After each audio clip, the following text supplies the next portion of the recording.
Assalamualaikum warahmatullahi wabarakatuh.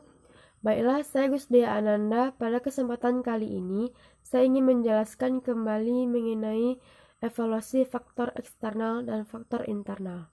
Yang pertama, evaluasi faktor eksternal perusahaan. Tujuan penilaian eksternal adalah untuk menjelaskan peluang utama dan ancaman suatu perusahaan, sehingga seorang manajer dapat merumuskan strategi untuk mengambil dan memanfaatkan peluang setinggi-tingginya dan menghindari terjadinya ancaman tersebut. Pengaruh atau tekanan eksternal dapat dibagi menjadi beberapa kategori. Yang pertama, pengaruh ekonomi. Yang kedua, pengaruh sosial, budaya, demografi, dan lingkungan alam. Yang ketiga, pengaruh politik, hukum, dan pemerintah. Yang keempat, pengaruh ekonomi. Dan yang kelima, pengaruh kompetitif. Tekanan eksternal tersebut dapat mempengaruhi jenis produk yang dikembangkan, segmentasi strategi yang dipakai, dan layanan yang ditawarkan, dan pilihan jenis bisnis yang digunakan untuk memperoleh dan menjual. Secara langsung, tekanan eksternal dapat mempengaruhi terhadap pemasok dan distributor. Untuk melakukan penilaian eksternal, perusahaan harus melibatkan manajer dan pegawai sebanyak mungkin. Perusahaan harus terlebih dahulu mengumpulkan data dan informasi pesaing dan informasi mengenai sosial, budaya, ekonomi, politik, hukum, dan lain sebagainya. Kemudian informasi tersebut harus diasimilasi dan dievaluasi untuk menghasilkan daftar kunci faktor eksternal kunci yang terpenting. Menurut Friend, menegaskan bahwa faktor eksternal kunci harus memiliki beberapa kriteria. Yang pertama, penting untuk mencapai tujuan jangka panjang dan bersifat tahunan. Yang kedua, dapat diukur. Yang ketiga, dapat dipakai untuk semua perusahaan yang bersaing. Dan keempat, hierarkis.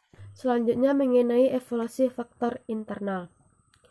Ketika penilaian eksternal menceritakan dan menjelaskan mengenai peluang dan ancaman, tetapi faktor internal lebih menitik beratkan kepada kekuatan dan kelemahan suatu perusahaan, di mana manajemen strategik ini berupaya memperbaiki kelemahan yang ada dan meningkatkan kekuatan yang dimiliki suatu perusahaan sehingga memiliki kemampuan yang khas dan bisa mencapai atau mendapatkan keunggulan yang kompetitif.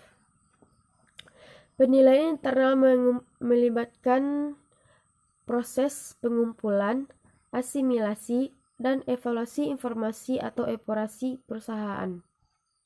Selain itu, penilaian internal juga melibatkan antar level atau divisi sehingga koordinasi antar level menjadi penting. Setiap manajer dan pegawai diharapkan mampu mengetahui peran mereka terhadap dalam keberhasilan suatu organisasi.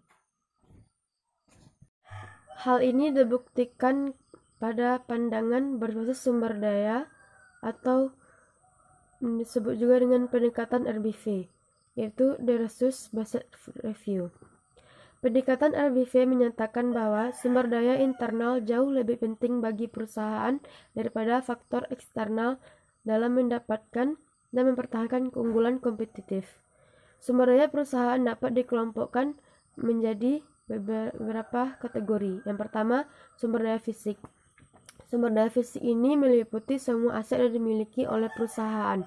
Yang kedua, sumber daya manusia, yaitu semua pegawai, pengalaman, pengetahuan, dan kemampuan. Yang ketiga, sumber daya organisasi, berupa struktur perusahaan, perencanaan, dan sistem informasi. Sumber daya yang dimiliki perusahaan bernilai apabila yang pertama, langka, yang kedua, susah ditiru, dan yang ketiga, tidak mudah diubah dan diganti.